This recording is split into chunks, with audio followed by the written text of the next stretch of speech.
It's a process that even today, few bankers understand.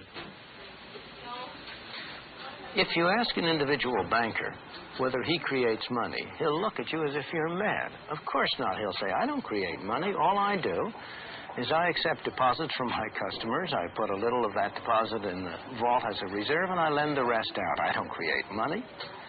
From the point of view of the economist, the situation is very different. As I've explained earlier, most of the deposits on the books of banks were put there by an accountant's pen. But that simple fact is concealed from the individual banker because it doesn't happen here inside the bank. It happens as a result of the transactions between banks. As the men who ran the Federal Reserve knew very well, it happens when money loaned by one bank is deposited in another bank to be loaned out yet again. In the Depression, the process was working in reverse.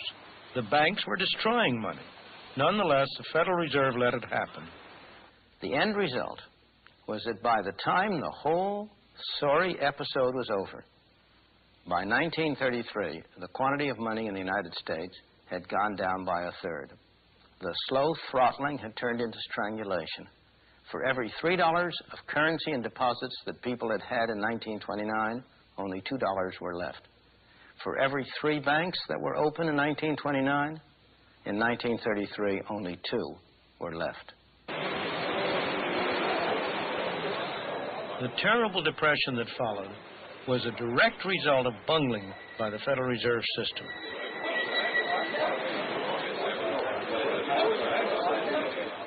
Their monetary policy stifled any hope of economic recovery. Worse still, America's depression was to become worldwide because of what lies behind these doors.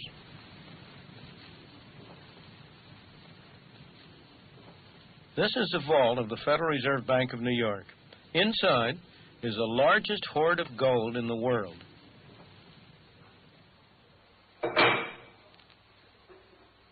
Because the world was on a gold standard in 1929, these vaults, where the U.S. gold was stored, provide an excellent test of where the Depression originated. If the Depression had started in Europe or somewhere else in the world, the U.S. would have lost gold. More gold would have flown out of the country than came in. If, on the other hand, the Depression started in the United States, well, then the opposite would happen. More gold would come in from abroad as the effects of our depression spread there than went out abroad. In reality, that is exactly what happened. When the international money system was based on gold, the rules of the game were these. The gold in the United States was supposed to control the amount of money issued by the Federal Reserve. In turn, the amount the Federal Reserve issued controlled the amount of money issued by the commercial banks, which in turn controlled the amount of money that individuals, businesses, and industry could get from the banks. The result, a monetary structure, all supposedly tied to the amount of gold in the vaults in the United States. But in 1930, the Federal Reserve didn't play by the rules. It stood by as banks started to collapse, and with each one that went, the money supply fell. Businesses and industry inevitably began to fail. Americans, now poorer, bought less from abroad. Britain was one of the countries affected. Like the United States, Britain had its own monetary structure tied to gold. The trouble was that Britain could now sell less abroad. It cut down the amount it bought from abroad, but not by enough. Under the rules of the gold standard, it had to pay the difference in gold. With every bar of gold that was shipped out of Britain, the amount of money decreased. A depression that was already underway in Britain got worse. British gold flowed into the United States, supposedly to form the foundation of a new slice of the monetary structure. But the Federal Reserve didn't let it. The gold was simply locked away. The results? Britain remained in trouble until in 1931 it went off the gold standard, cutting the link between the amount of gold and the amount of money.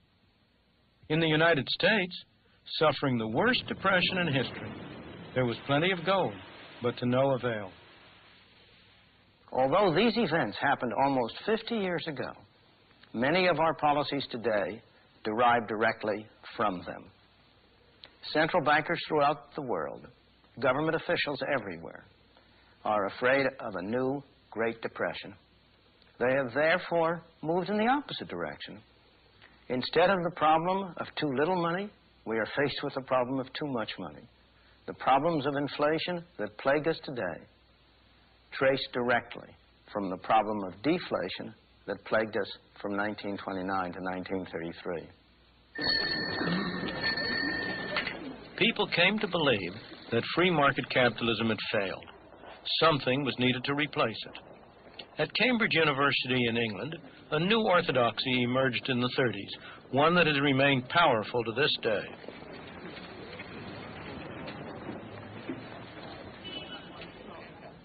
It owes its influence to the brilliance of one man.